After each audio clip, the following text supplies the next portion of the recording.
So when we started the truck camper lifestyle, or even getting ready for that, I knew we were going to be hurting for storage. So the truck camper, any truck camper, there's always a shortage of that. So leaving the regular lifestyle and a big house and a big garage, you're like, what am I going to do? So for me, a lot of research went into it. First off, I wanted the big truck.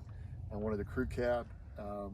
I knew it was just going to be Jill, me, and Bueller. We weren't going to need a back seat, so I took the back seats out of the rig, and then we used the back seat for storage for a lot of the things that we don't need every day.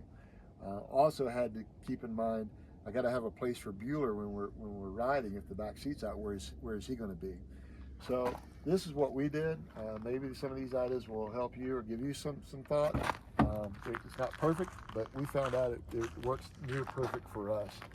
So first of all, Bueller has a standard of living. He likes to spread out. So I had to make him a couple of bed areas. He's got a small bed in which he curls up in that most of the time, but then sometimes he'll want to stretch out.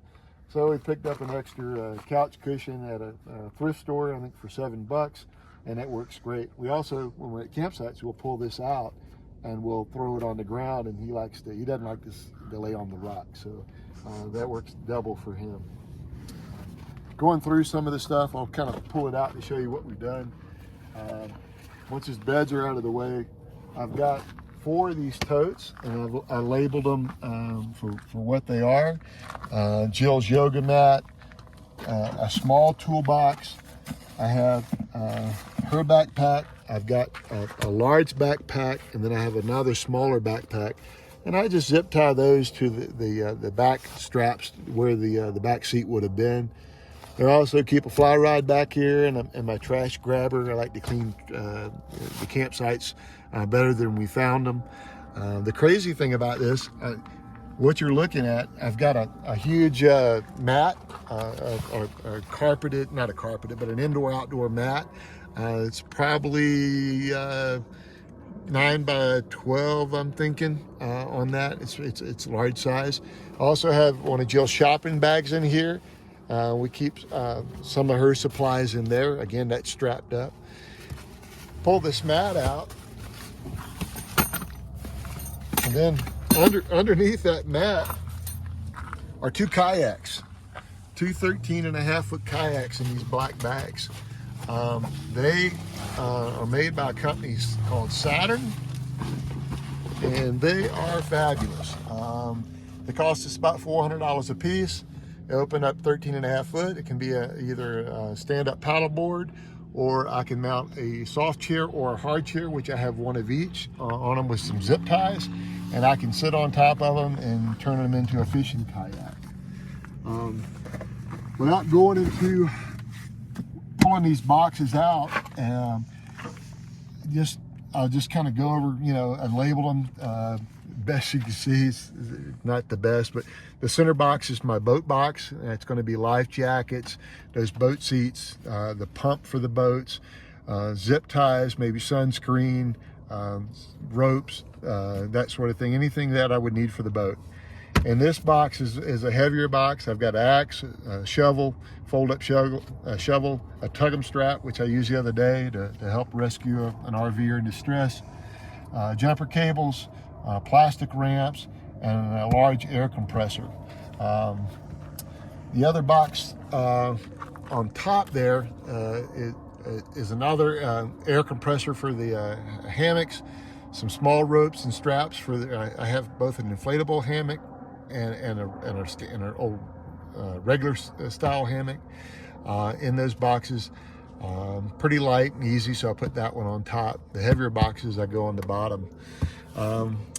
Then just wherever you can find space, fire starters, extra tools, extra storage bags. And I also put down just an old bed sheet on the base of this to catch most of the dirt and dog hair. So when I pull all this stuff out, it's not going to be as bad.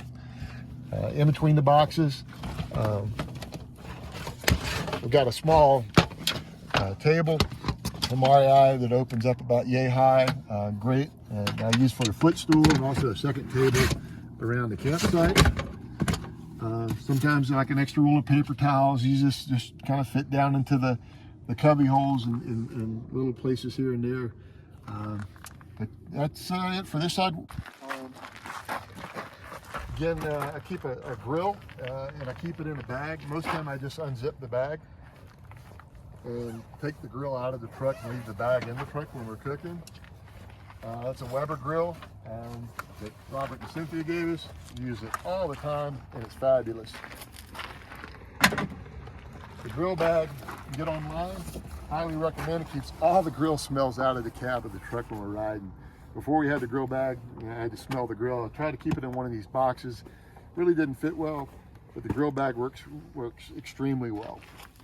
And it only takes up as much space as the grill itself because I can put other things around it. And then in the bottom box are my big tools. Anything that's super heavy, bottle jacks, heavy equipment, saws, anything that you want to put in there.